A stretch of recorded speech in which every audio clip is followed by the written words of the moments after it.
Dah. Oke, Assalamualaikum warahmatullahi wabarakatuh. Waalaikumsalam. Alhamdulillah, rabbil alamin. Wassalatu wassalamu ala asyrofil anbiya'i wal mursalin wa ala alihi washabbihi ajmain. Puji dan syukur kita panjatkan kehadirat Allah Subhanahu wa taala. Terhadap kepada Rasulullah sallallahu alaihi wasallam. Yang kami hormati Bapak Ibu rekan-rekan semua yang sudah berhadir di tempat yang berbahagia ini. Maksud dan tujuan adalah kami ingin menyampaikan sebuah program terkait dengan diseminasi tentang budaya positif di kegiatan Guru Penggerak. Sebelum mungkin kita memulai, kami informasikan sekilas bahwa kegiatan pendidikan Guru Penggerak angkatan 11 itu sudah dibuka. Bapak Ibu yang ingin bergabung, ingin masuk dalam kegiatan itu, mungkin silakan untuk bergabung, baik itu sebagai Guru Penggerak ataupun sebagai pengajar praktik. Kelebihan yang Bapak Ibu terima ketika sudah bergabung adalah adanya informasi terkait dengan bagaimana pembelajaran itu harus diberikan peserta didik. Selanjutnya mungkin Bapak Ibu akan bergabung dalam komunitas yang tentunya akan menambah informasi pengetahuan terkait dengan perkembangan pendidikan dan pembelajaran di abad 21 ini. Langsung saja Bapak Ibu teman-teman semua, hari ini kami ingin menyampaikan terkait dengan pemaparan budaya positif di kegiatan Guru Penggerak ini. Budaya positif adalah sesuatu hal yang mutlak diberikan ataupun diciptakan dalam lingkungan satuan pendidikan. Tujuan yang telah dilakukan adalah memberikan kenyamanan kepada peserta didik kita, kepada murid kita, untuk mendapatkan pembelajaran yang efektif dan tentunya sesuai dengan potensi dan bakat yang dimiliki oleh peserta didik. Baik teman-teman semua, nanti kami menyampaikan sedikit terkait dengan diseminasi budaya positif ini. Ini agenda yang kami ingin sampaikan pada saat ini adalah pendidikan yang menuntun disiplin positif, motivasi perilaku manusia, teori kontrol, 5 kebutuhan dasar manusia, 5 posisi kontrol. Yang mana materi ini sangat-sangat dibutuhkan, sangat-sangat diharapkan diketahui oleh seluruh guru ataupun pendidik. Kita masuk ke pendidikan yang menuntun, ya. Singkat saja, ini pendidikan yang menuntun pada dasarnya anak-anak itu terlahir dengan bakat dan potensinya masing-masing. Tuhan menciptakan anak-anak itu dengan bakat potensinya masing-masing, namun mereka dalam potensi dan bakat yang masih terputus-putus. Artinya tugas kita itu menghubungkan bakat-bakat potensi yang dimiliki anak itu agar garis putus-putus itu bisa tersambung sehingga potensi bakat anak itu bisa tersalurkan, bisa terfasilitasi secara maksimal. Itu yang mendasari kurikulum Merdeka itu diterapkan. Ini yang menjadi filosofis pendidikan dari Ki Hajar Dewantara. Oke, guru itu Ki Hajar Dewantara sekilas memberikan analogi bahwa guru itu sebagai seorang petani, sedangkan peserta didik kita itu sebagai sebuah benih. Ada petani, ada benih. Kalau benihnya berada dalam tempat yang bagus, ekosistem yang bagus, tapi petaninya kurang bagus, hasilnya Bapak Ibu bisa ketahui sendiri. Yang kita alami dan kita rasakan pada hari ini di sekolah kita. Mungkin ya seperti itu. Benih bagus, tempat bagus, petaninya kurang bagus. Hasilnya ya Kurang bagus. bukan kurang bagus. Nggak bagus. Tanam padi tumbuh yalang. Ya. Seandainya analoginya. Jadi ya Hajar Dewantara itu menempatkan kita, menganalogikan kita itu sebagai seorang petani. Anak didik kita benih. Tugas kita itu memelihara benih itu, sekalipun tempatnya kurang bagus, kalau petaninya bagus, benihnya juga akan bagus, hasilnya juga akan bagus. Itu teman-teman yang memang perlu kita resapi ya, agar memang fungsi kita sebagai seorang pengajar atau pendidik ini bisa tepat sasaran. Ini yang diharapkan dalam kegiatan mungkin peran kita sebagai seorang guru. Ki kita mencoba menargetkan anak-anak kita itu memiliki profil pelajar Pancasila. Ada 6 dimensi. Yang pertama, dia beriman dan bertakwa. Kedua, mandiri, bernalar kritis, berkebinekaan global, dan bergotong royong kreatif. Ini target-target pembelajaran yang harusnya itu diperoleh anak-anak ketika mendapatkan pembelajaran di kita. Ini Bapak Ibu ingin mengambil ataupun menargetkan yang mana? Ini tidak harus semuanya dalam satu kegiatan pembelajaran. Boleh saja dalam satu pembelajaran Bapak Ibu menargetkan 1, 2, 3 misalnya. Ini kan di produktif itu kan harus mandiri dia, harus benar kritis, dimunculkan dalam setiap agenda tujuan pembelajaran. Ini yang menjadi target sasaran kita, sehingga apa yang kita sampaikan kepada anak-anak profil pelajar Pancasila ini bisa menjadi target dan tujuan sasaran dari apa yang kita inginkan. Oke, selanjutnya, nah ini yang tidak kalah penting. Kami pikir ini teman-teman harus tahu semua, tapi kami karena agenda ini dilaksanakan secara mendadak, budaya positif ini yang menjadi concern kita. Budaya positif ini dasarnya adalah menganut teori kontrol diri, bahwa manusia itu bergerak atas kontrol dirinya sendiri. Selama ini teori yang mendasari kita bergerak itu adalah stimulus respon. Artinya ketika ada stimulus, Bapak Ibu respon. Misal kepala sekolah memberikan stimulus, datang pagi, kelak datang di Palang. Itu stimulus. Respon kita seperti apa? Nah, yang kita inginkan itu adalah kontrol diri ada di kita. Jadi ketika memang kontrol diri di kita, maka lahir motivasi-motivasi yang sifatnya intrinsik. Motivasi itu didasari oleh 3 faktor. Yang pertama, seseorang termotivasi itu dengan faktor karena dia takut mendapat teguran. Yang pertama. Yang kedua, dia ingin mendapatkan pujian atau reward dari pimpinannya. Yang ketiga, memang seseorang termotivasi itu memang berasal dari dirinya sendiri. Bapak Ibu, ketika melihat fenomena yang ada di kita hari ini, motivasi apa yang memang mendasari kita untuk melakukan suatu budaya positif ini? Ini kan kita menilai diri sendiri ini. Kita itu kecenderungannya itu berada pada 2 motivasi. Motivasi karena takut dan karena ingin mendapat penghargaan atau reward dari pimpinan. Kita mencoba merubah motivasi itu, bahwa motivasi itu harus didasari oleh intrinsik kita sendiri. Artinya mau ada reward, tidak ada reward, mau ada hukuman atau tidak ada hukuman, kita bergerak atas inisiatif sendiri. Makanya tadi lahir namanya teori kontrol. Kontrolnya ada di kita. Nah, ini yang tidak kalah menarik. Ada hukuman, ada penghargaan, ada restitusi. Ini yang poin pokok yang perlu kami sampaikan pada teman-teman adalah bagaimana nantinya restitusi ini mengembalikan kegiatan ataupun kasus-kasus yang berada di baik itu di asrama ataupun di kelas bisa teratasi. Kami dalam proses mungkin membuat penelitian nanti bagaimana keyakinan sekolah, keyakinan kelas itu bisa menumbuhkan budaya positif kepada anak-anak dan juga guru.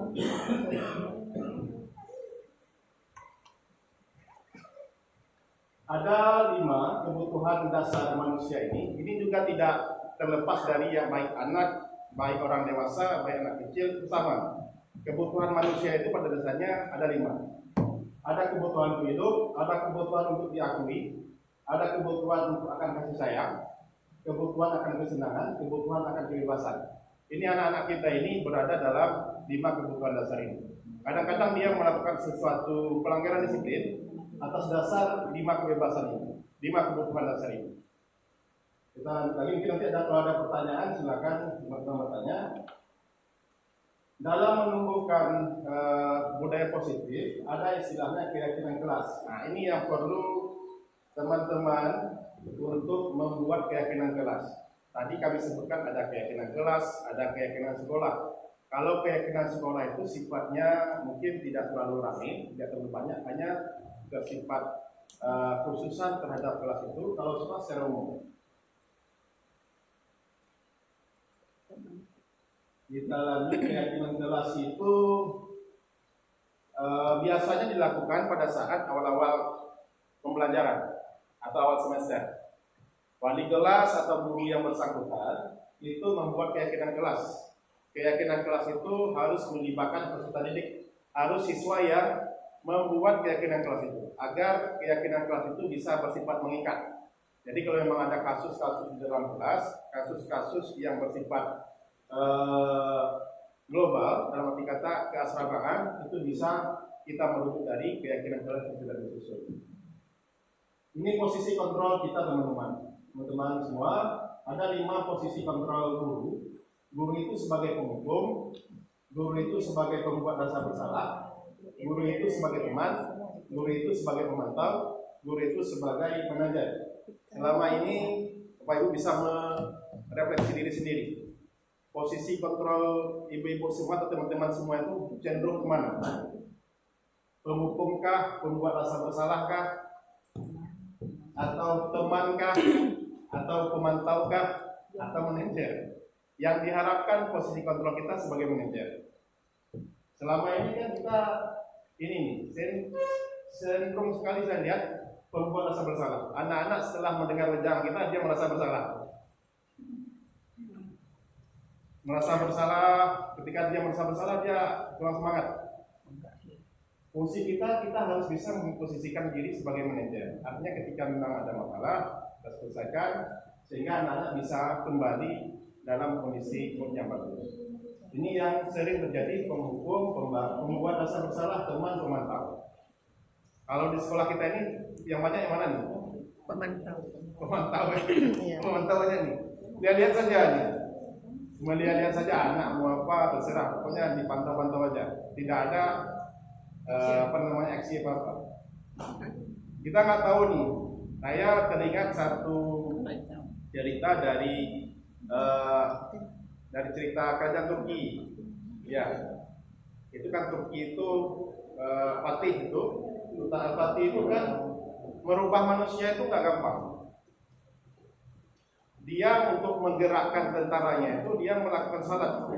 Karena yang membolak-balikkan hati seseorang itu Allah, Tuhan. Kita tidak bisa membolak-balikkan karena kontrol dirinya dari dirinya sendiri. Jadi kalau memang kita berkaca dari pengalaman Sultan Al-Fatih itu, dia mengatakan bahwa dia untuk menggerakkan, membolak-balikkan hati seseorang itu, dia melaksanakan salat malam untuk membolak-balikkan. Karena memang stimulus responnya tidak jalan.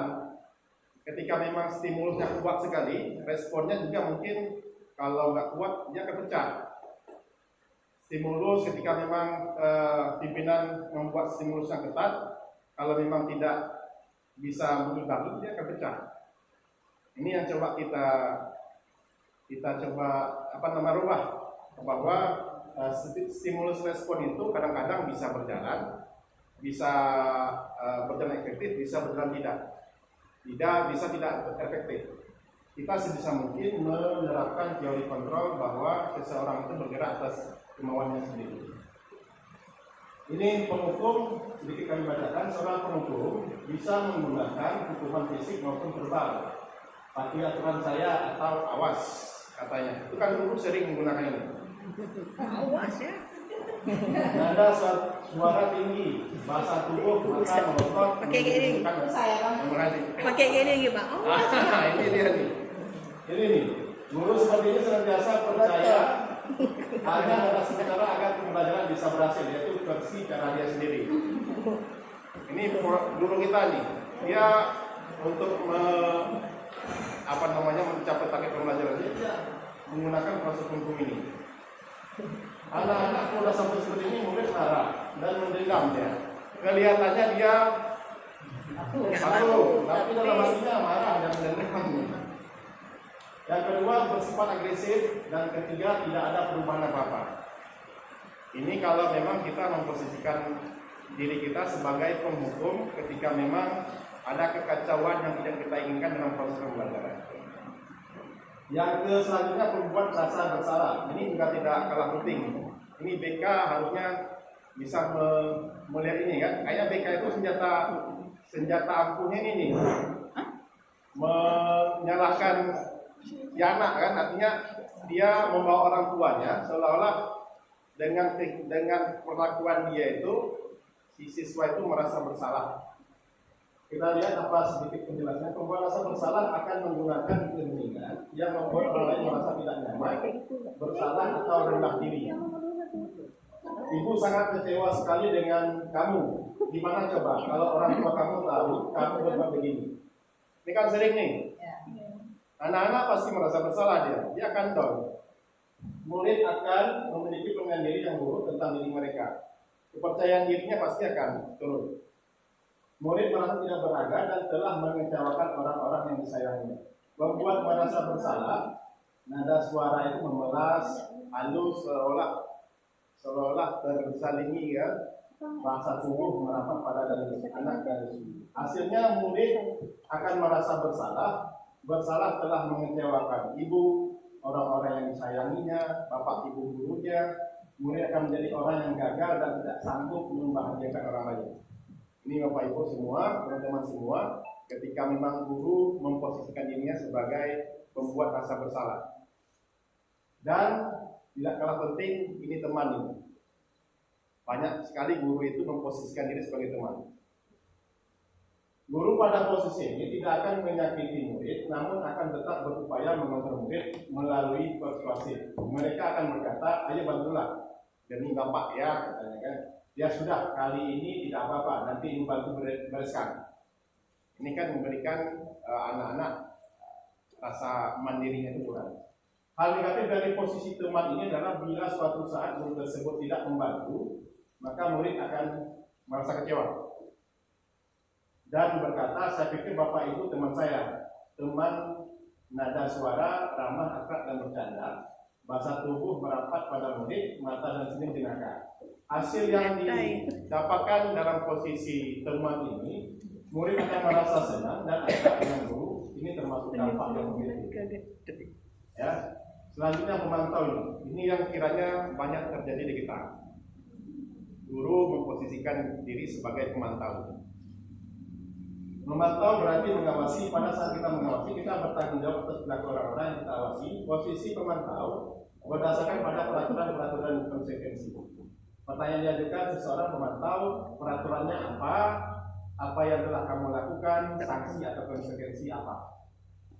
Hasil pemantau ini biasanya murid memahami konsekuensinya yang harus dijalankan karena telah melanggar salah satu peraturan sekolah. Guru tidak menunjukkan suatu emosi yang berlebihan, menjadi marah atau membuat merasa berbuat salah. Ini juga tidak ada kalanya bisa diterapkan, ada kalanya tidak. Yang diinginkan adalah posisi kita itu sebagai seorang manajer. Posisi kita itu sebagai seorang manajer. Hasil manajer ini tugas seorang bukan untuk mengatur perilaku seseorang, kita akan membimbing murid untuk dapat mengatur dirinya sendiri. Sebagaimana yang kami sampaikan tadi, kita tidak lagi berdasarkan dengan teori stimulus respon, anak-anak mengontrol dirinya sendiri. Ini tugas manajer. Hasil manajer ini bisa diterapkan dengan segitiga restitusi. Ini yang tadi kami sampaikan, segitiga restitusi. Yang pertama, ketika memang ada kasus di kelas, anak-anak tidur. Misalnya di kelas nih, anak-anak tidur. Bapak Ibu harus menerapkan atau menjalankan proses segitiga restitusi. Posisi Bapak Ibu ketika anak-anak tidur seperti apa? Membiarkan atau seperti bangun, tidur lagi.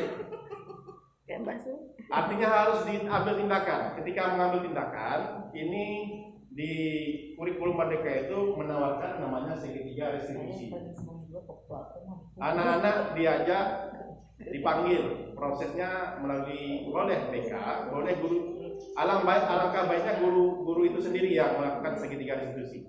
Duduk, panggil anaknya, lakukan segitiga restitusi. Pertama, langkahnya adalah Bapak Ibu menstabilkan identitas. Anak-anak harus dalam posisi stabil ketika dia ingin mengungkapkan sesuatu. Setelah stabilitas identitasnya jalan, Bapak Ibu harus memvalidasi apa yang menjadi kesalahannya. Anak-anak harus mengucapkan bahwa dia salah. Dalam arti kata, ketika dia tidur di kelas, dia harus mengakui bahwa tidur itu sebuah kesalahan. Ketika memang dia sudah mengakui atau memvalidasi kesalahannya, Bapak Ibu menanyakan kembali keyakinan kelas yang dibuat. Artinya keyakinan kelas itu sebagaimana yang kami sampaikan tadi harus disusun, harus didraftkan ketika memang sebelum pembelajaran berlangsung. Apakah itu sifatnya keyakinan kelas secara menyeluruh, artinya setiap guru-guru itu saling berkolaborasi menyusun satu keyakinan kelas, ataukah masing-masing guru itu membuat keyakinan kelas masing-masing. Misal keyakinan kelas ketika pembelajaran berlangsung, anak-anak tidak boleh tidur, bertanggung jawab, mandiri dan seterusnya. Itu yang keyakinan kelas. Ini yang memang nanti ketika memang setelah validasi kesalahan itu muncul, anak-anak dibawa ke keyakinan kelas yang sudah disusun. Kira-kira keyakinan kelas mana yang kamu langgar? Kedepannya seperti apa lagi yang akan kamu lakukan agar kejadian hari ini tidak terulang kembali? Itu tawaran-tawaran yang memang diinginkan dalam kegiatan kurikulum merdeka ini. Ini teman-teman yang bisa kami sampaikan walaupun agak sedikit pendek, sekilas. Mudah-mudahan ada gambaran terkait dengan bagaimana budaya positif itu dilakukan. Kalau mau panjang diikut guru penggerak.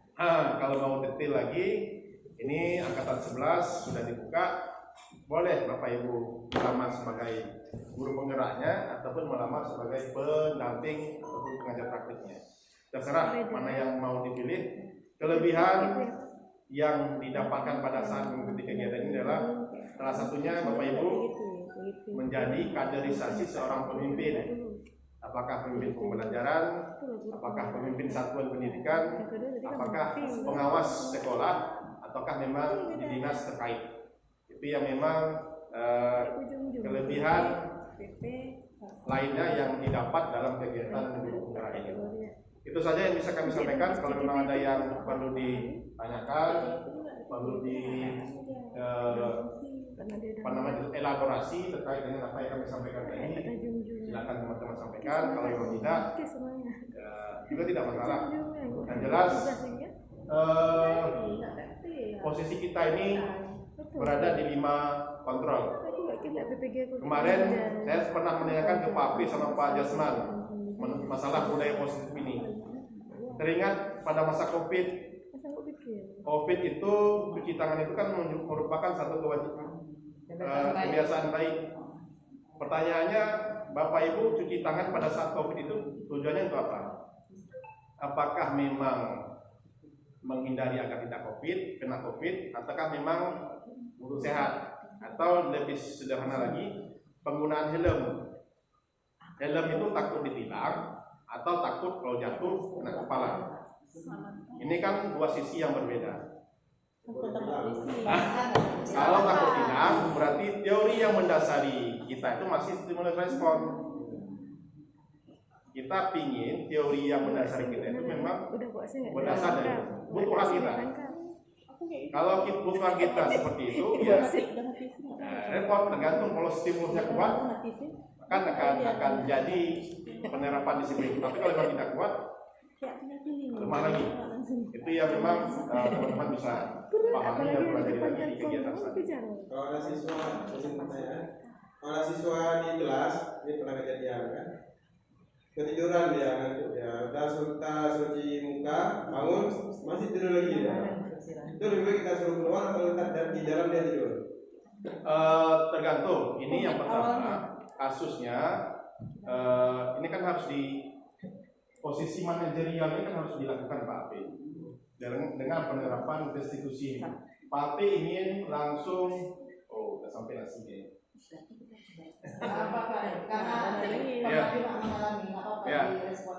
Ini Pak Api harus melakukan restitusi ini. Tanyakan sama dia, apa yang kamu lakukan itu semua orang pernah melakukannya. Tapi menurutku apakah itu sesuatu yang harus kamu lakukan atau tidak? Kalau dia sudah mengakui bahwa itu salah, ajak lagi dia kembali ke sini, keyakinan ini. Kamu kira-kira melanggar yang mana ini? Tidur di kelas itu menjadi keyakinan kita enggak? Kalau tidak, konsekuensinya apa yang kamu dapatkan? Kalau sudah seperti itu, sudah dilakukan, dia tetap seperti itu, ya kita harus konsisten melakukan sebuah tindakan. Tindakan diambil itu tapi tidak apa namanya, tidak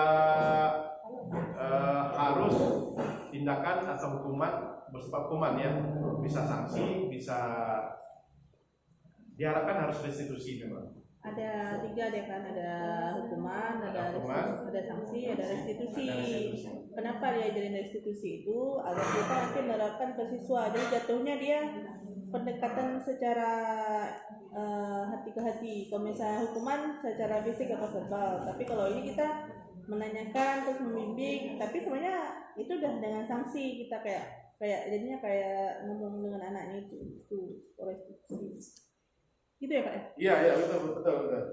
Masalah dia tetap tidur lagi, itu harus diselesaikan tapi jangan dibiarkan dia tidur. Tapi harus tarik dia, restitusi dia dulu. Apa yang menjadi kendala dia? Kadang dia semalam tidurnya jam 2 malam kadang kan. Tapi harus tahu itu.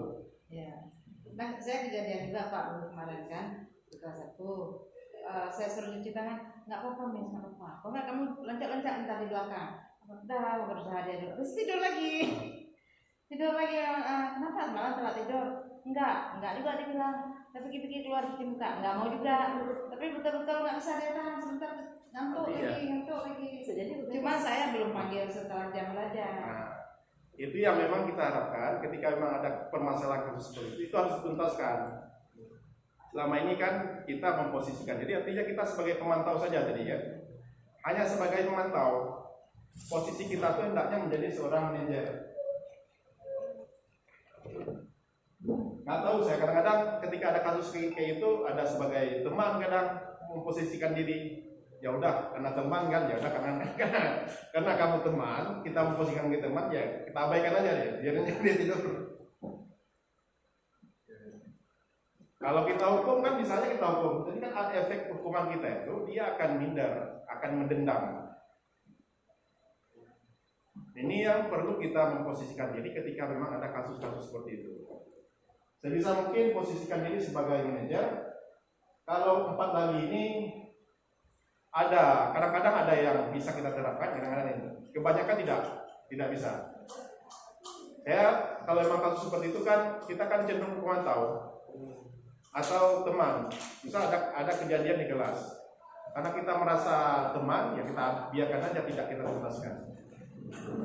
Itu yang harus kita pahami teman-teman semua, harus kita posisikan diri seperti apa harusnya. Ini segi 3 restitusi ini sama hanya tiga langkah saja. Yang pertama, stabilkan dulu identitasnya. Dia merasa stabil dengan identitasnya. Setelah dia stabil, divalidasi kesalahannya apa? Validasi itu harus dari siswanya sendiri. Dia memvalidasi bahwa apa yang dia lakukan itu salah. Setelah validasi ya baru kita masukkan ke sini. Kamu sudah ini, kita kembali lagi ke keyakinan kelas yang kita buat. Kalau kita perbesar lagi dalam lingkup sekolah, berarti kita buat namanya keyakinan sekolah. Makanya lagi tadi kami sampaikan besok ada bagaimana bisa menghimpun itu, membuat visi atau keyakinan sekolah secara umum, sehingga keyakinan sekolah ini bisa menjadi peran main kita, baik itu sebagai seorang guru ataupun seorang siswa. Seperti itu teorinya. Teori ya. Teorinya seperti itu. Prakteknya kadang-kadang dapat sendiri jalan. Kami di demonstrasi kontekstual praktek itu. Oke itu. Selain teman-teman ada yang perlu dikonfirmasi?